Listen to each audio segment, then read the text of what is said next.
Thank you, Mr. Chairman. You know, this hearing is very troubling to me because this case really shows how things can go wrong. I want to support our small business owners as much as possible. I want these set-asides to be successful, but I am absolutely appalled by the advantages that have been taken of the system. Mr. Floor, I know you cannot discuss Mr. Castillo's case because you would need his permission to discuss his particular case. That's why you could not answer the question earlier. My understanding also is that the VBA specifically is bound by legislation that says a certain condition has a certain disability rating. For example, a below-knee amputation is 40%. It just is, correct? That is correct, ma'am. So it seems like there is an opportunity here for some legislative fixes to this system. Mr. Chodos, is it true that any rating, even if it's just 5%, would qualify someone for a service-connected disability-owned business? So long as they qualify under the VA's rules for service-connected disability, that is adequate for the self-certification. Thank you. Mr. Castillo, how are you? Thank you. Thank you for being here today. I am not well, but you're welcome. All right. So your foot hurt? Your left foot? Yes, ma'am. It hurts. Yeah, my feet hurt too. In fact, the balls of my feet burn continuously, and I feel like there's a nail being hammered into my right heel right now. So I can understand pain and suffering and how service connection can actually cause long-term, unremitting, unyielding, unstoppable pain. So I'm sorry that twisting your ankle in high school has now come back to hurt you in such a painful way, if also opportune for you to gain this status for your business as you were trying to compete for contracts. I also understand why something can take years to manifest themselves from when you hurt them. In fact, I have a dear friend who sprayed Agent Orange out of his Huey in Vietnam, who it took 40 years for the leukemia to actually manifest itself, and he died 6 months later. So I can see how military service, while at the time you seem very healthy, could 40 years later result in devastating injury. So can you tell me if you hurt your left foot again during your football career subsequently to twisting it in high school? Ma'am, I don't understand the high school comment. But the gentlelady, prep school. I apologize. Post-high school. I'm not. Post-high school. Okay, post-high school. Prep school, before college. Prep school. Did you injure your left foot again after prep school? I'm not sure I understand the question, ma'am. You played football in college, correct?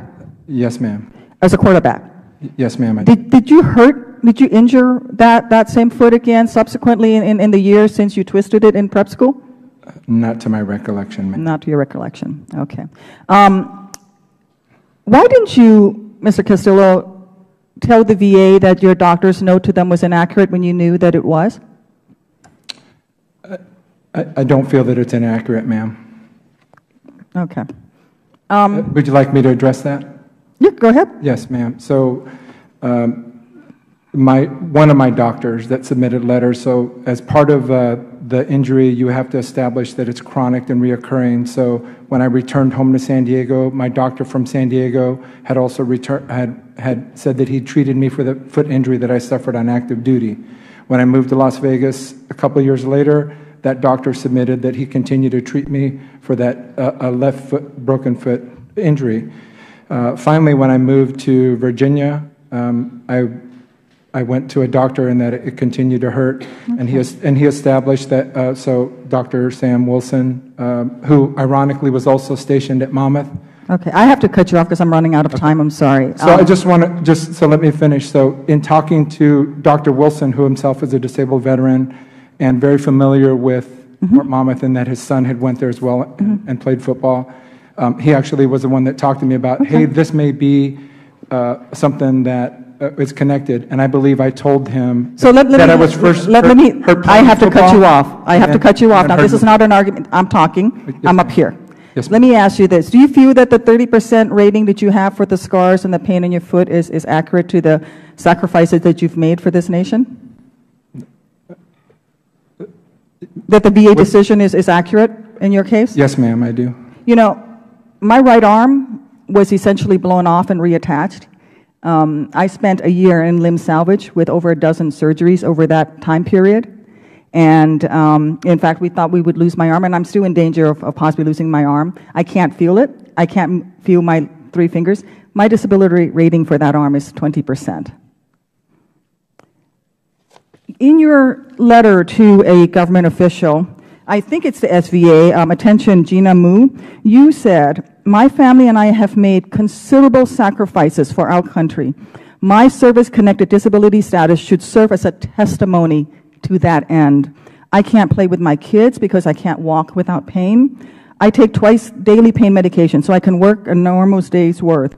These are crosses. These are crosses that I bear due to my service to our great country, and I would do it again to protect this great country." I'm so glad that you would be willing to play football in prep school again to protect this great country. Shame on you, Mr. Castillo. Shame on you. You may not have broken any laws. We're not sure yet. You did misrepresent to the SBA, but you certainly broke the trust of this great nation. You broke the trust of veterans. Iraq and Afghanistan veterans right now are waiting an average of 237 days for an initial disability rating. And it is because people like you who are gaming the system are adding to that backlog so that young men and women who are suffering from post-traumatic stress, who are missing limbs, cannot get the compensation and the help that they need.